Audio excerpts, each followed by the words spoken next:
आप सुन रहे हैं जगत गुरु तत्वदर्शी संत रामपाल जी महाराज द्वारा लिखित पुस्तक मुसलमान नहीं समझे ज्ञान कुरान का पेज नंबर 259, अध्याय नंबर 4। रहमत रहमान की। मैं समझा अल्लाह की महिमा। मैं मुबारक खान जिला औरैया उत्तर प्रदेश का रहने वाला हूँ।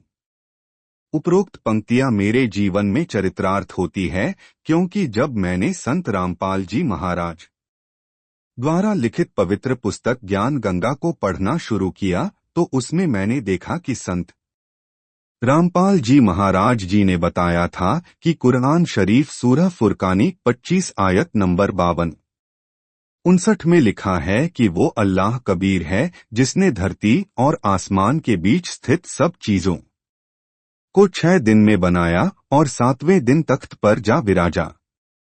उसकी खबर किसी बाखबर तत्वदर्शी संत से पूछकर तो देखो। पहले मैं जुम्मे की नमाज पढ़ने जाता था, लेकिन मुझे संतुष्टि नहीं थी, वहां सुख नहीं मिलता था। इतनी नमाज पढ़ते लेकिन फल शून्य ही रहता था। मेरी बेटी को निमोनिया रहता था, मैं भी डिप्रेशन का शिकार रहता था। फिर मैंने ज्ञान गंगा पुस्तक में जो लिखा था वो सब बातें कुरान शरीफ में मिलाकर देखी तो वो सब लिखा पाया। तब मैंने सोचा कि बात तो सही है, लेकिन संत रामपाल जी महाराज अल्लाह नहीं हो सकते। मैंने कहा कि अगर आप अल्लाह हैं तो मेरी दाढ़ी ही गायब हो जाए। तो जब मैं रात को सोकर सुबह उठा तो मेरी दाढ़ी में जलन हो रही थी।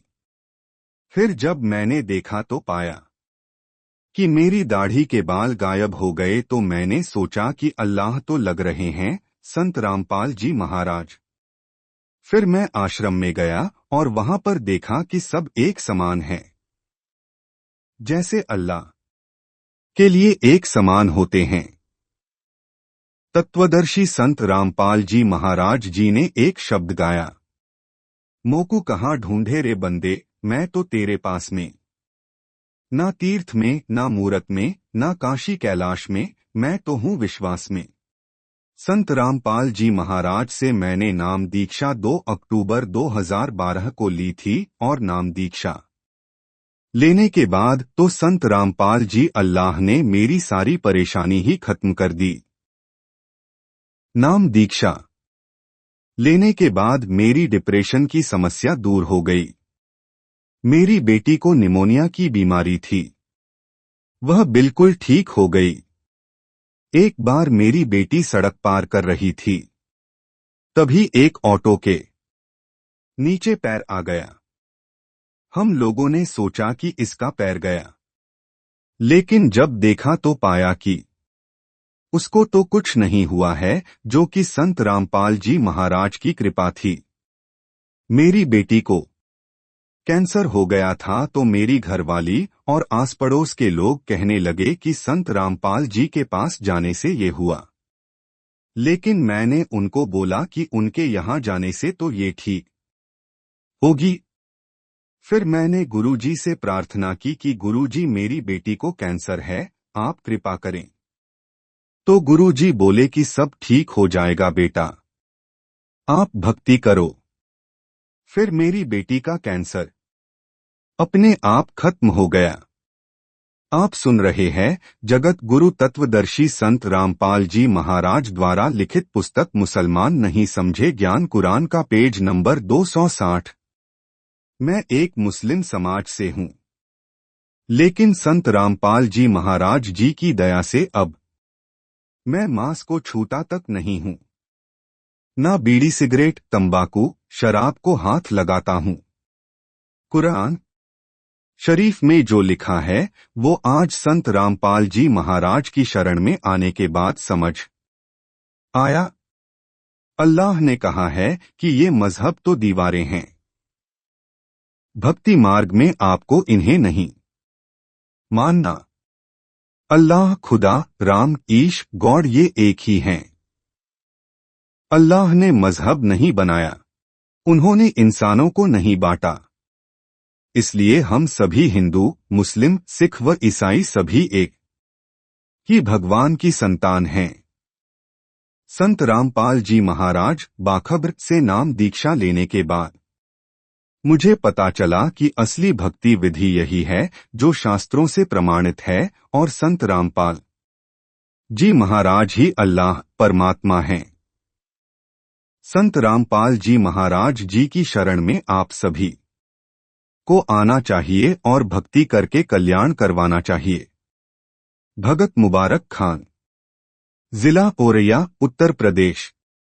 अब बना हूं सही मायने में मुस्लिम। मैं सलीम खान, जिला इटावा, उत्तर प्रदेश का निवासी हूं। मैं एक मुस्लिम समाज से हूं।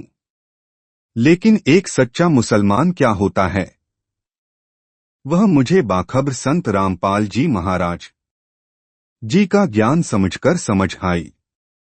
आज मैं सही मायनों में एक सच्चा मुसलमान हूं। बंदी छोड़ सतगुरु रामपाल जी महाराज से नाम दीक्षा मैंने सन 2013 में ली। बाखब्र संत रामपाल जी महाराज से नाम दीक्षा लेने से पहले मैं मुस्लिम धर्म में हो रही साधना ही करता था, लेकिन उससे मुझे कोई आत्मसंतुष्टि नहीं मिली। जैसे मुस्लिम समाज में नमाज पढ़ना, रोजे रखना, बकरा ईद मनाना, इबादत करना, दरगाह पर जाना आदि करते हैं, यह सब मैं करता था। लेकिन यह सब करते हुए मुझे कोई भी सुकून नहीं मिल रहा था। जैसे हम दरगाह में जाते थे तो वहां के मौलवी कहते थे कि अल्लाह है, लेकिन यह कोई नहीं बताता कि वह अल्लाह कौन है। वह कहते थे कि अल्लाह एक नूर है। तो मैं कहता था कि किसी ने तो अल्लाह को देखा ही होगा, लेकिन इन प्रश्नों का उत्तर किसी के पास नहीं था। बाखब्र संत रामपाल जी महाराज की जानकारी मुझे उनके एक शिष्य के द्वारा हुई। उन्होंने कहा कि आपकी पवित्र कुरान शरीफ में बाखब्र का जिक्र है। आप उस बाखब्र की पहचान करके उनके द्वारा बताई गई इबादत करो। तो मैंने कहा कि चलो ठीक है, यह भी करके देखते हैं। फिर मैं संत रामपाल जी महाराज के आश्रम में गया। वहां पर मुझे बताया कि पवित्र कुरान शरीफ में अल्लाह का जिक्र है, जिसने 6 दिन में सृष्टि बनाई और 7वें दिन में तख्त पर जा विराजा। आश्रम से लौटने के बाद जब मैं घर आया तो मैंने पवित्र पुस्तक कुरान शरीफ तथा बाइबल दोनों में वह सब देखा। क्या वह सच बता रहे थे? तो वास्तव में जो उन्होंने बताया वो सब पवित्र कुरान शरीफ तथा बाइबल में मिला। बहुत सी जगह कबीर साहिब आप सुन रहे हैं, जगत गुरु तत्वदर्शी संत रामपाल जी महाराज द्वारा लिखित पुस्तक मुसलमान नहीं समझे ज्ञान कुरान का पेज नंबर 261 का नाम था। फिर मैंने सोचा कि जो ज्ञान संत रामपाल जी महाराज बता रहे हैं वह पूर्णतया सत्य है। पवित्र कुरान शरीफ में जिस बाखब्र का जिक्र है वह बाखब्र संत रामपाल जी महाराज हैं, जिन्हें हर बात का इल्म है। संत रामपाल जी महाराज से नाम दीक्षा लेने के बाद मैंने लोगों का विरोध भी सहा। मैं उन लोगों को समझाता था कि वह अल्लाह कबीर है, तो मौलवी कहते थे कि अल्लाह के तो 90 नाम हैं। मैंने कहा कि आप कुरान शरीफ में देखो। जब उन्होंने पवित्र कुरान शरीफ देखी तो उसमें लिखा था कबीर बड़ा। मैंने कहा कि देखो कुरान शरीफ में भी लिखा हुआ है, इसमें कबीर बड़ा लिखा है। लोगों ने छुपाने की वजह से कबीर को बड़ा बड़ा लिख दिया है। तो उन्होंने कहा कि ठीक है, अब वहां जाते हो, लेकिन आप नमाज भी पढ़ा करो। मैंने कहा कि नमाज क्या है? उन्होंने कहा कि नमाज नबी के आंखों की ठंडक है।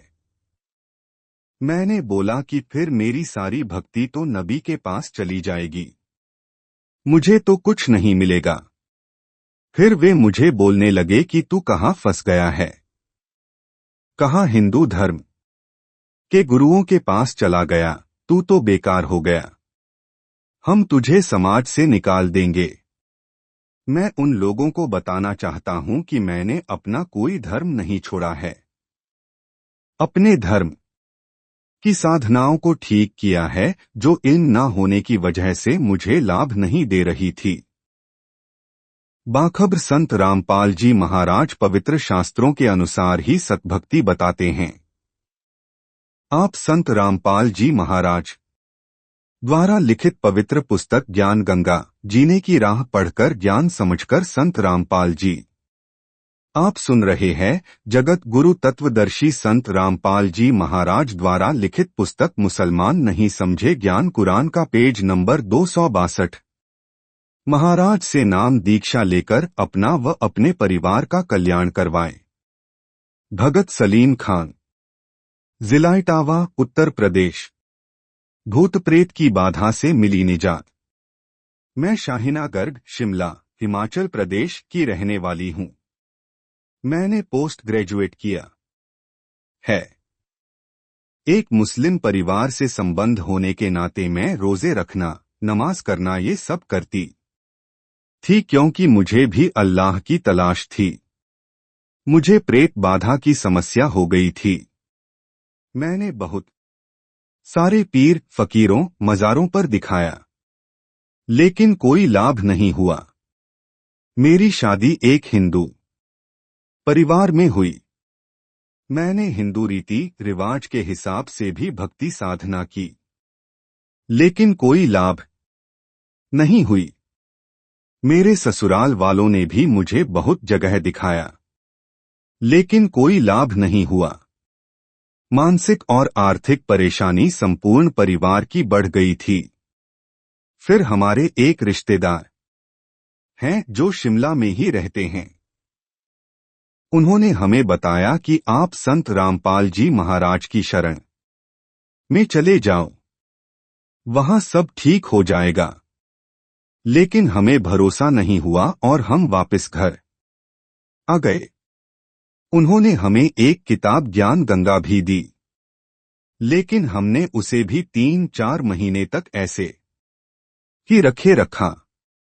फिर हम बहुत ज्यादा परेशान होते गए तो हमने संत रामपाल जी महाराज से जून 2014 में नाम दीक्षा ली। जब संत रामपाल जी महाराज जी ने मुझे आशीर्वाद दिया तो ऐसे लगा कि मन से पता नहीं कितना भार उतर गया और संत जी ने कहा कि सब ठीक हो जाएगा। फिर हम घर आ गए और मेरी प्रेत बाधा भी समाप्त हो गई। मैं एकदम ठीक हो गई। मेरी बीमारी की वजह से हमारा तालाक भी होने वाला था, जो संत रामपाल जी महाराज से नाम दीक्षा लेने के बाद में टल गया। आज हम अच्छे से रह रहे हैं। मेरे पति के पास में जॉब नहीं थी। संत रामपाल जी महाराज की दया से आज उनकी जॉब भी लग गई है। संत रामपाल जी महाराज पवित्र शास्त्रों के अनुसार भक्ति विधि बताते हैं। भगत समाज से मेरा यही निवेदन है कि आप संत रामपाल जी महाराज जी की शरण में आएं। वही पूर्ण संत हैं जो सही भक्ति विधि बताते हैं। भक्तमती शाहिना गर्ग, शिमला, हिमाचल प्रदेश। संपर्क सूत्र 8307744506। आपने उपरोक्त कुछ भक्तात्माओं की आत्मकथा पढ़ी। ऐसे ऐसे भक्त हजारों लाखों हैं जो अपनी आत्मकथा पुस्तकों में लिखवाना चाहते हैं, लेकिन यहाँ पर स्थान के अभाव के कारण हम कुछ एक भक्तों की आत्मकथा लिख पाए। यदि सभी भक्तों की आत्मकथा हम लिखने बैठ जाए तो शायद सैकड़ों पुस्तकें छप जाएंगी। इसलिए समझदार व्यक्ति को संकेत ही पर्याप्त होता है। आप सुन रहे हैं जगत गुरु तत्वदर्शी संत रामपाल जी महाराज द्वारा लिखित पुस्तक मुसलमान नहीं समझे ज्ञान कुरान का पेज नंबर 263। अध्याय नंबर 5। संक्षिप्त सृष्टि रचना। सबसे पहले सत्पुरुष अकेले थे, कोई रचना नहीं थी। सर्वप्रथम परमेश्वर जी ने 4 अविनाशी लोक की रचना वचन शब्द से की। 1 अनामी लोक जिसको अकह लोक भी कहते हैं।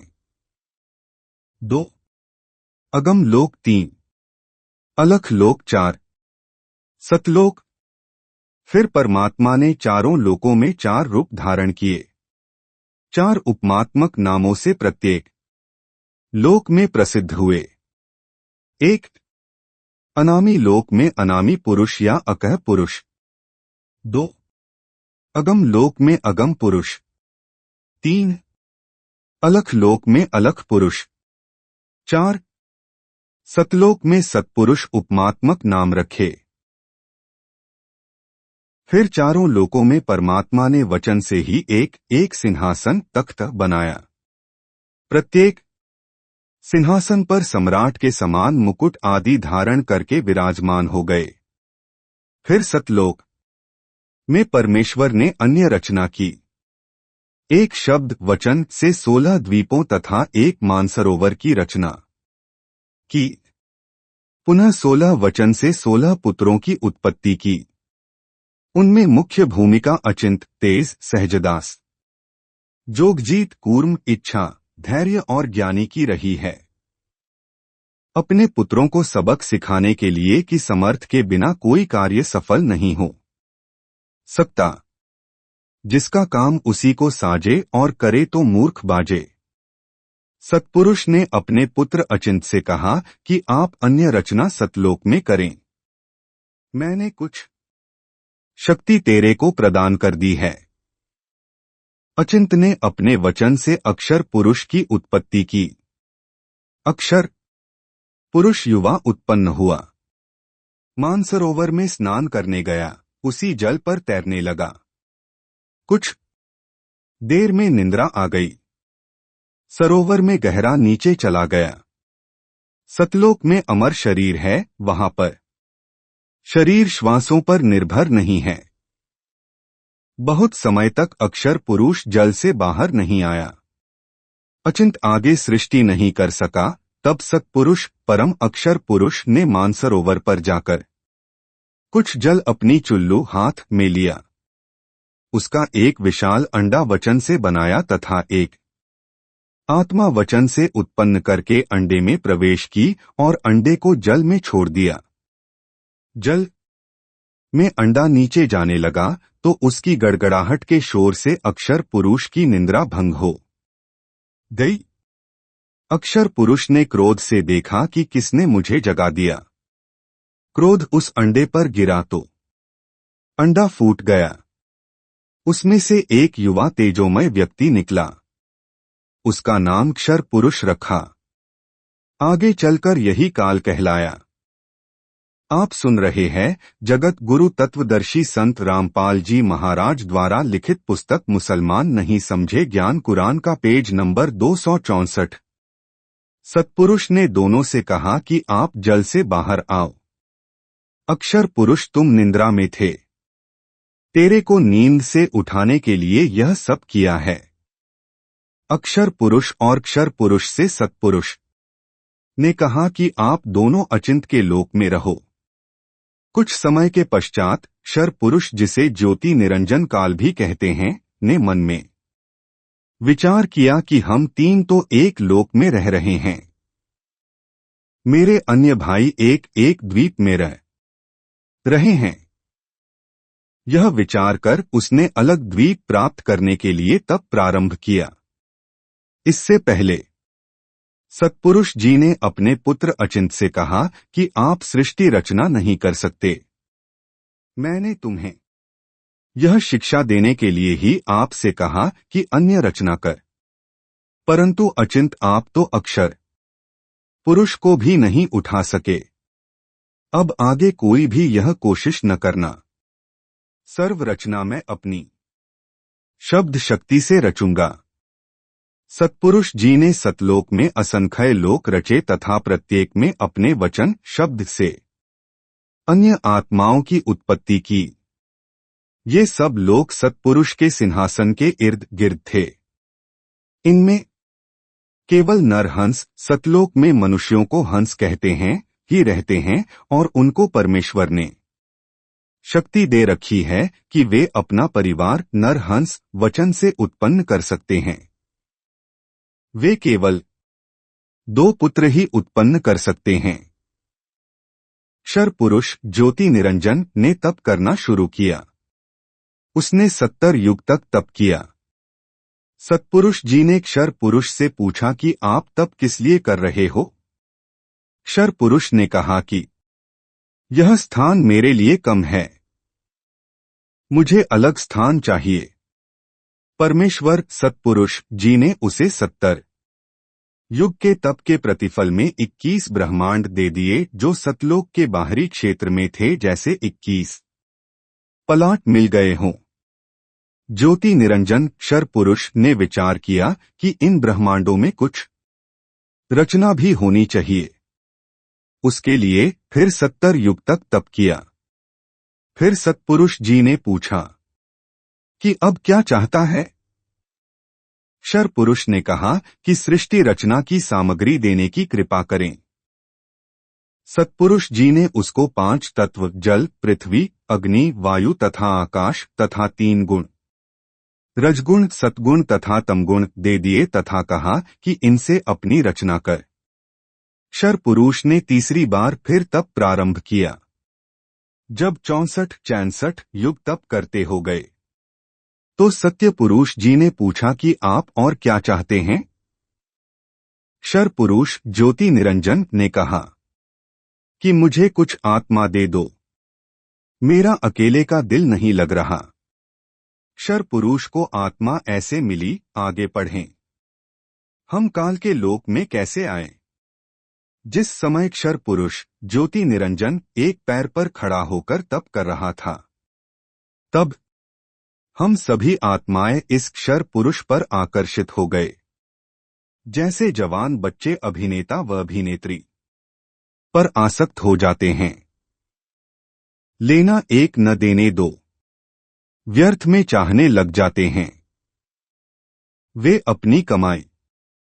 आप सुन रहे हैं जगत गुरु तत्वदर्शी संत रामपाल जी महाराज द्वारा लिखित पुस्तक मुसलमान नहीं समझे ज्ञान कुरान का पेज नंबर 265।